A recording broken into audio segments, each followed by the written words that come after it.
Thank you so much भाई। Happy birthday मेरे भाई।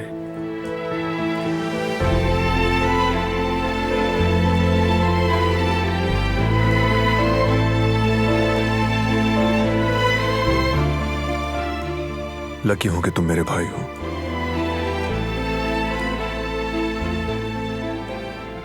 हैप्पी बर्थडे जेहान, हमेशा खुश रहो।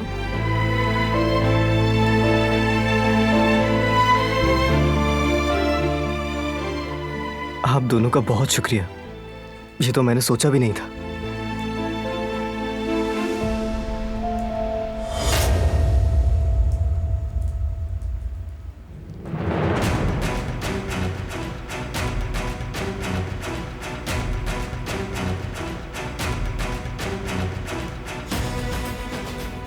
ये मेरी तरफ से तोहफा है तुम्हारे लिए।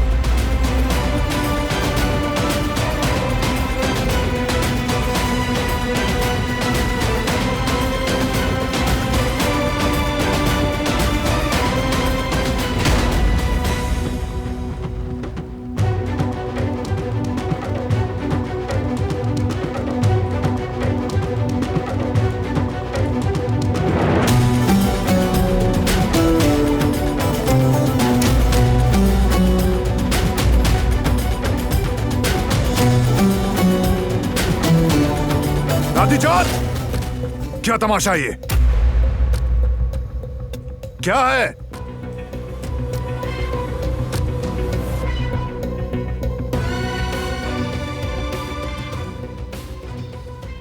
तुम्हारी मां कुदरती मौत नहीं मरी, किसी बीमारी की वजह से नहीं मरी, किसी एक्सीडेंट पे नहीं मरी।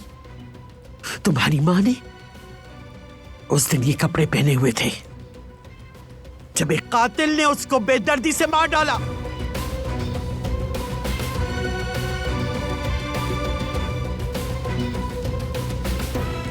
शायद हाफजे की कमजोरी ने वो सब कुछ भुला दिया तुम लोगों को, लेकिन मैं तुम्हें भूलने नहीं दूंगी। जब तक मैं जिंदा हूं नहीं भूलने दूंगी, किसी को भी भूलने नहीं दूंगी, याद रखना। बस।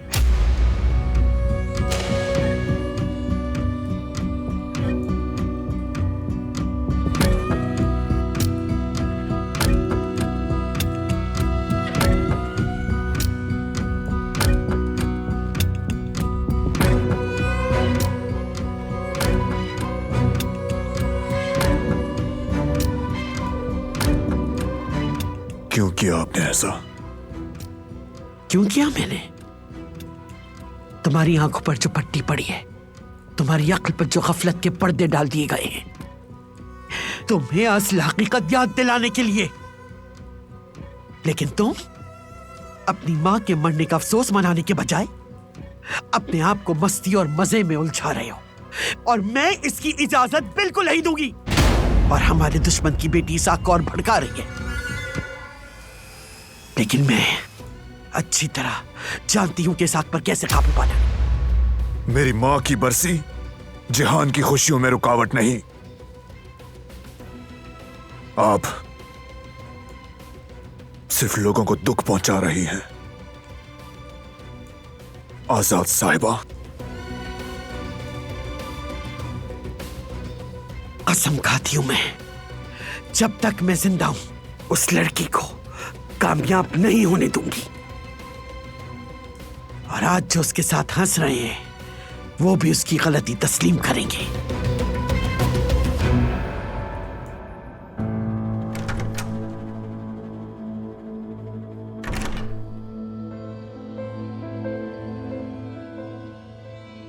जेहान, फिर से वही सब कुछ, फिर से वही एहसास। ये कम नहीं होगा, बल्कि ये दिन ब दिन और बढ़ता ही जाएगा। आखिर मुझे ये सब कुछ क्यों सहना पड़ रहा है? हाँ, क्यों? कभी कभी ऐसा लगता है कि जो कुछ भी हुआ इसका जिम्मेदार मैं हूं। अपने वजूद पर शर्म आती है, सिर्फ मेरे बर्थडे की वजह से। मेरी मां का अफसोस तो मेरे दिल में हमेशा ही रहता है। क्यों दादी जान हर रोज आकर मुझे एक ही बात याद दिलाती है? मुझे लगा जो उन्होंने कल किया उसके बाद एहसास हुआ होगा, मगर वो कभी भी नहीं बदलेंगी। क्या उन्हें यह एहसास नहीं है कि माँ के बगैर बड़ा होना कैसा होता है? हर बार मुझे धुतकारा जाता है। थक गया हूं यार, कसम से थक चुका हूं। काश कि मैं पैदा ही न होता।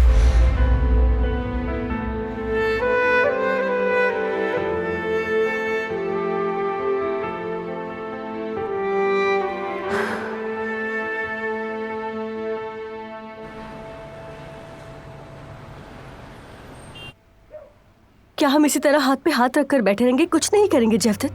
क्या कोई ऐसा नहीं है जिसको तुम कॉल कर सको, मदद मांग सको? किसे कॉल कर सकता हूँ मैं? हमें 5-10 हजार नहीं चाहिए, 1,30,000 या 40,000 चाहिए। इतनी महंगाई में इतनी बड़ी रकम कौन देगा? यहाँ तक कि बैंक भी हमें नहीं दे रहा।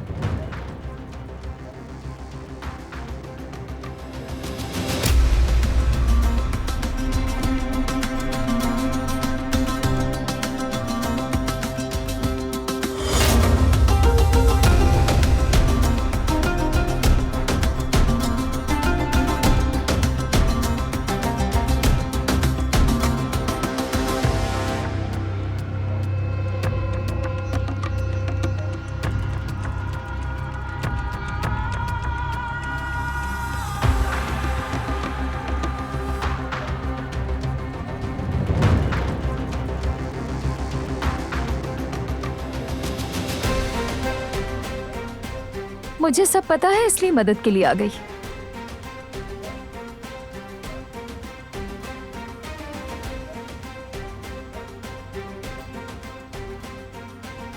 ये अपने पैसे उठाओ और दफा हो जाओ यहां से।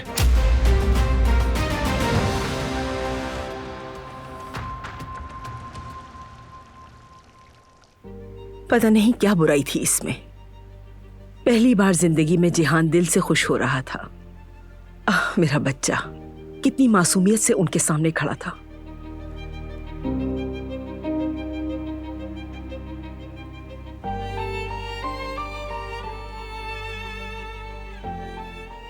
वाकई बहुत उदास है वो। उसका ये चेहरा मैं कभी नहीं भूल सकती कदर आपा। जैसे उसकी माँ की खून की छींटें उसके चेहरे पर आ गई हूं। हाँ मेरी बच्ची, ये आजाद साहिबा है। हर साल अपने बच्चे के जख्मों को इसी तरह बार बार हरा करती हैं। वो चाहती ही नहीं कि उनके जख्म भर जाएं। यही तो उनके हंसने खेलने के दिन हैं। चाहे जितना बड़ा तूफान आ जाए, जिंदगी नहीं रुकती। उनके आगे तो लंबी जिंदगी पड़ी है। सच में बहुत जुल्म है। जिंदगी को इस तरह नहीं गुजारा जाता। लेकिन नहीं, आजाद साहिबा तो घर को अंधेरे में डुबोना चाहती है। चाह कर भी इस बात को नहीं भूल सकता और ना ही कोई सांस ले सकता है। सबसे बुरा क्या है बेटा, जानती हो तुम? आयतन साहिबा कभी ये नहीं चाहती कि उनके गुजरने के बाद मातम हो। काश तुम देखती वो किस कदर समझदार और हमदर्द खातून थी। बिल्कुल तुम्हारी तरह वो दूसरों के बारे में सोचती थी, बिल्कुल बारान साहब की तरह, और बिल्कुल तुम्हारी तरह। काश कि मैं उनसे मिली होती। काश कि ये सब ना हुआ होता। काश कि मेरे बाबा ने। ऐसा मत सोचो, मेरे कहने का ये मतलब बिल्कुल भी नहीं था मेरी बच्ची। मैं जानती हूँ आपा, जानती हूँ, लेकिन मुझे उसकी अम्मी की कमी महसूस होती है। जिहान को जब अकेला देखती हूँ, उसकी तकलीफ और उसके आंसू देखती हूँ, जो बोझ वो छुपाने की कोशिश कर रहा है, मुझे उसका एहसास है। मुझे भी तकलीफ होती है।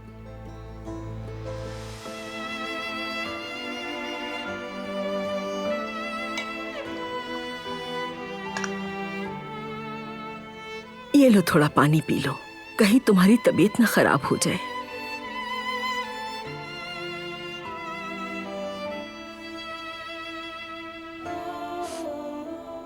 मैं ठीक हूँ कदर आपा, शुक्रिया। मैं जाकर देखती हूँ। जानती हूँ उसने अपने अंदर तूफान छुपा कर रखा है। वो हमेशा मजबूत रहने की कोशिश करता है, लेकिन जिहान का दुख बहुत है।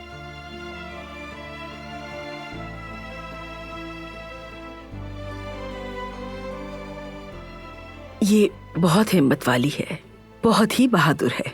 इंशाल्लाह तुम्हारी जिंदगी तुम्हारे दिल की तरह खूबसूरत होगी। काश के जो आज हुआ वो ना हुआ होता। वो कहानियाँ अधूरी जो न हो सके कि पूरी, उन्हें मैं भी क्यों सुनाऊं, उन्हें तुम भी क्यों सुनाओ।